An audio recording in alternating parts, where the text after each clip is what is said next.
معیار ہونا چاہیے.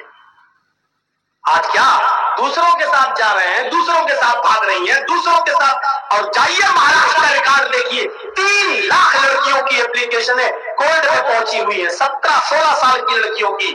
ابھی میرے بالغ ہونے میں 1-2 سال باقی ہے. جب میں بالغ ہو جاؤں میں اپنی مرضی سے فلاں ابن فلاں کے ساتھ شادی کروں گی. غیر مسلم لڑکے سے میرا باپ اور میرا بھائی انٹرفیئر کرے تو اس کو کوئی انٹرفیئر کا حق نہیں ہوگا, کیونکہ ابھی میری عمر 17 ہے. جب میں 18 سال کی ہو جاؤں گی تو میں اپنی مرضی سے خود شادی کروں گی اس غیر مسلم لڑکے کے ساتھ. یہ 3 لاکھ مسلم لڑکیوں کی اپلیکیشن ہے صرف مہاراشٹر کے اندر. غیر مسلم لڑکوں کے ساتھ, غیر مسلموں کے ساتھ شادی کرنے. کہاں ہیں ہم؟ جانتے ہو سلسلۃ الاحادیث الصحیحہ کے اندر امام حضرت ناصر الدین البانی ایک حدیث نقل کرتے ہیں.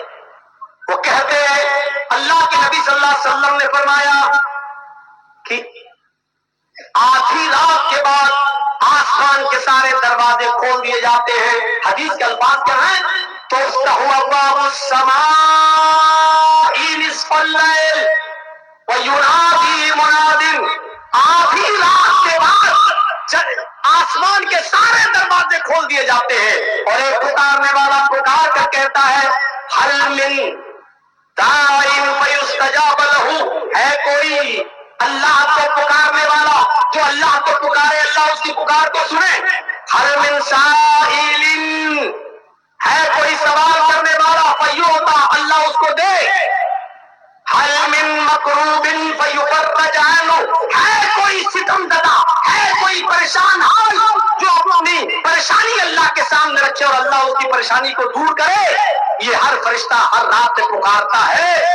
آدھی رات کے بعد جب آسمان کے دروازے کھل جاتے ہیں اللہ کے نبی فرماتے فلا یبقى مسلم يدعو بدعوۃ الا استجاب له الا استجاب اللہ له.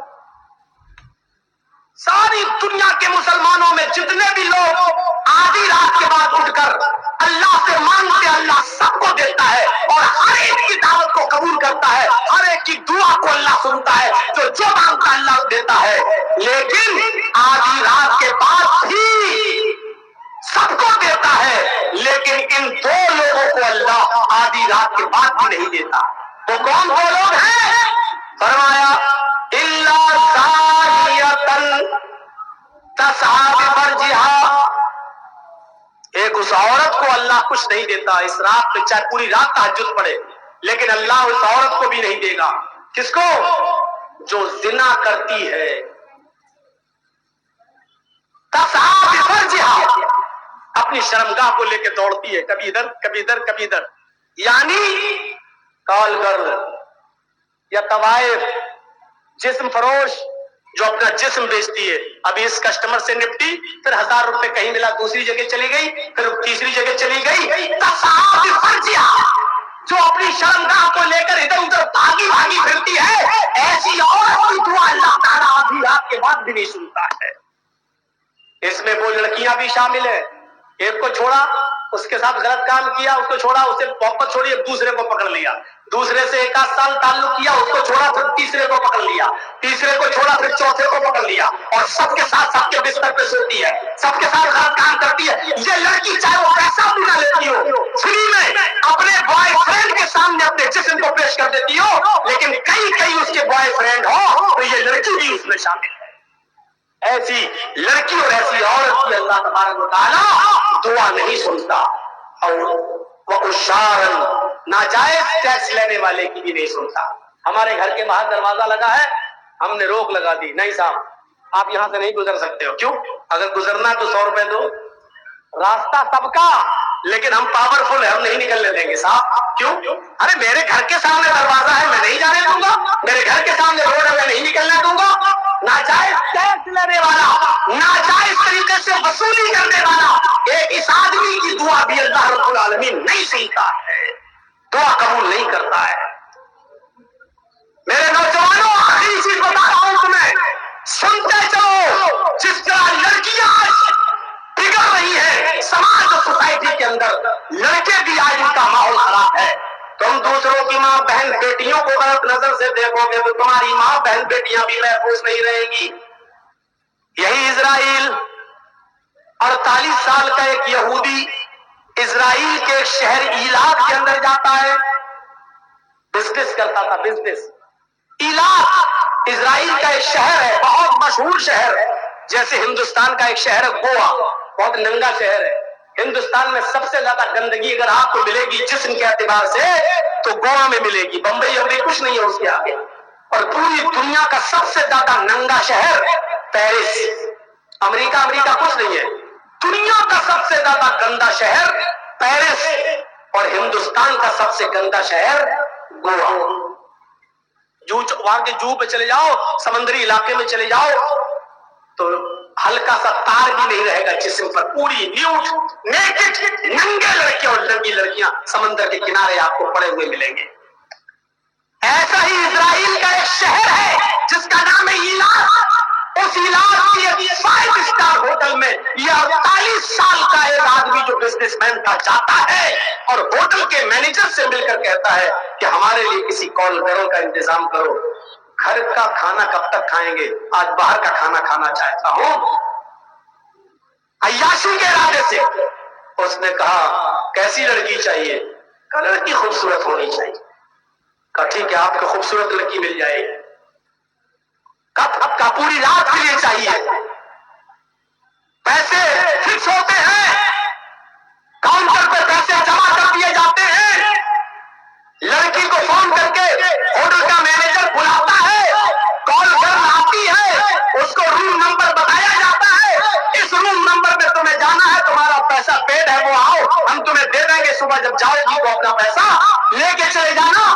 وہ ہوٹل میں جیسے ہی بیل بجاتی ہے اندر سے آدمی 48 سال کے آدمی کی آواز آتی ہے, دروازہ کھلا ہوا ہے تم اندر آ سکتی ہو. جیسے ہی لڑکی نے دروازہ کھولا اندر گھستی ہے, لڑکی کے باپ کی جب اس آدمی کی نظر اس لڑکی پہ پڑتی ہے تو اس کو ہارٹ اٹیک کر جاتا ہے, اس کو دل کا دورہ پڑتا ہے, وہ آدمی زمین کے اوپر گر پڑتا ہے, اس لیے کہ اس نے جب غور سے دیکھا تو پتا چلا کہ یہ کال گرل کوئی اور نہیں, اس کی اپنی سگی بیٹی. یہ کال گرل کوئی اور نہیں, اس کی اپنی سگی بیٹی ہے. جب اس کو دل کا دورہ پڑا, جلدی سے اس کو ایمرجنسی ہاسپٹل میں پہنچایا گیا, اس کی بیوی کو فون کیا گیا. اس کی بیوی جب آئی تو اس نے اپنی بیوی کو پوری بات بتائی. بیوی نے کہا اچھا تو اس کا مطلب یہ ہے کہ تمہیں بھی گھر سے سکون نہیں تھا, تم بھی باہر آ کر عیاشی کرتے ہو. جس راستے پر باپ چلتا ہے تو اس کی اولاد بھی اسی راستے پر چل رہی ہے, تمہاری بیٹی بھی اسی راستے پر اسی لیے چل رہی ہے کیونکہ تم نے غلط راستہ پکڑا, یہی راستہ تمہاری بیٹی نے بھی پکڑا. اب مجھے تم سے طلاق چاہیے. اور آخر کار اس عورت نے اپنے آدمی سے طلاق لے لی. میرے بھائیوں, جب تم باپ ہو کر غلط راستے پہ چلو گے تمہاری بیٹیاں بھی غلط راستوں پہ چلیں گی, نہیں بچا پاؤ گے. پاکستان کا ایک شہر ہے کراچی, کئی بار میں جا چکا ہوں. اس کراچی کے اندر ایک بہت مشہور علاقہ ہے جس کا نام ہے defence housing authority. Defence housing authority.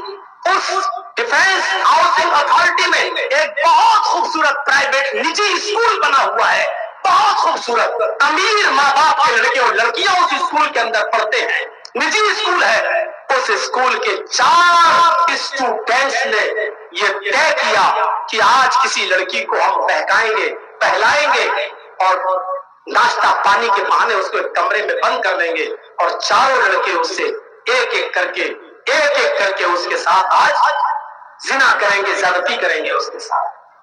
ان 4 لڑکوں میں سے ایک لڑکا کسی لڑکی کو بہلا کر پھسلا کر کھلانے پلانے کے بہانے دوست بنا کر لاتا ہے اور ایک کمرے میں لے جاتا ہے اور کہتا میں ابھی آ رہا ہوں. باہر آ کر کال کرتا ہے تینوں ساتھیوں سے, کام ہو گیا. لڑکی کو جان سے مارنے کی دھمکی دے دی گئی, لڑکی ڈر گئی لیکن وہ غلط کام کرنے پر تیار ہے. کہہ رہی ہے میری جان مت لو, پہلے میں جا رہا ہوں. اس کے بعد پھر دوسرا, پہلے جس نے پکڑا وہ گیا, اس لڑکی کے ساتھ غلط کام کیا, وہ باہر آیا, پھر دوسرا گیا، اس نے اس کے ساتھ زیادتی کی، دوسرا نکلا، پھر تیسرا گیا، تیسرے نے اس کے ساتھ زنا کیا، وہ سب کے سامنے ہاتھ پیر جوڑتی رہی لیکن کسی کو رحم نہیں آیا۔ جب تینوں زیادتی کر کے نکل چکے، اب چوتھے کا نمبر آیا، کہا کہ دیکھ ہاتھ پیر تو بہت جوڑ رہی ہے لیکن رحم مت کرنا، بہت خوبصورت ہے، پورا مزہ آئے گا تجھے، جاؤ۔ یہ چوتھا دروازہ کھولتا ہے، اس لڑکی کے پاس جاتا ہے، جیسے اس کمرے میں گھستا ہے، لڑکے کی نظر اس لڑکی پر پڑتی ہے، اس لڑکے کے دماغ کی نس پھٹ جاتی ہے، برین ہیمریج ہوتا ہے، اور اسی وقت یہ لڑکا آن اسپاٹ اسی کمرے میں مر جاتا ہے، اس لیے کہ وہ لڑکی کوئی اور نہیں تھی، اس کی اپنی سگی بہن۔ جب بھائی کسی غلط کام میں پڑ جائے تو یہ امید مت رکھنا کہ اس بھائی کی بہنیں محفوظ ہوں گی۔ کہہ دیا جو کہنا تھا۔ اگر باپ ہو بچوں کے غلط کام کرو گے تو تمہاری بیٹیاں محفوظ نہیں رہیں گی، اور بھائی ہو کسی بہن کے، دوسروں کی بہن بیٹیوں پر غلط نظر ڈالو گے تو تمہاری بہن بیٹیاں محفوظ نہیں رہیں گی۔ جاؤ، تقریر ختم کرو، جا کر تقریر موبائلوں پہ بات، اور بتاؤ اپنی گرل فرینڈ کو کہ مولانا صاحب ایسا ایسا بولے تھے۔ مجھے معلوم ہے کہ اتنا سخت سننے کے بعد بھی بے شرمو تمہیں شرم نہیں آئے گی، بے حیاؤ تمہیں حیا نہیں آئے گی، بے غیرتوں تمہیں غیرت نہیں آئے گی، اس کے باوجود بھی تم اس غلط حرکت کو چھوڑ نہیں پاؤ گے۔ تم اپنی گرل فرینڈوں کو چھوڑ نہیں سکتے، اور تمہاری چڑیلیں، تمہاری گرل فرینڈیں، تمہاری چوہیاں تمہیں نہیں چھوڑ سکتی ہیں، کیونکہ تم نے ان کو اپنے پیار کے بندھنوں میں بھارت دے کے بنا رکھا ہے۔ لیکن یاد رکھنا، تم دوسروں کی بہن بیٹیوں کے ساتھ غلط کام کرو گے تو تم اپنی بہن بیٹیوں کے ساتھ دروازہ کھول رہے ہو، اور اسی کو قرآن نے کہا ہے لا تقربوا الزنا انہ کان فاحشۃ وساء سبیلا، زنا کے قریب مت جاؤ، یہ گندا راستہ ہے، فاحشۃ وساء سبیلا، یہ گندا راستہ ہے۔ آپ جس روڈ پہ چل رہے ہو نا، سمجھتے ہو کہ منزل پہ پہنچ جائیں گے، نہیں، زنا کا جو راستہ جس کو آپ سمجھ رہے ہو کہ میں کسی کی بہن کے ساتھ زنا کر رہا ہوں، جس راستے پہ آپ چل رہے ہو، اس کی آخری منزل تیری بہن و بیٹی ہے۔ تو جس سڑک پہ چل رہا ہے، اس سڑک پر تیری بہن و بیٹی کا گھر موجود ہے، تو جس راستے پہ چل رہا ہے وہاں تیری بہن اور تیری بیٹی کا گھر ہے۔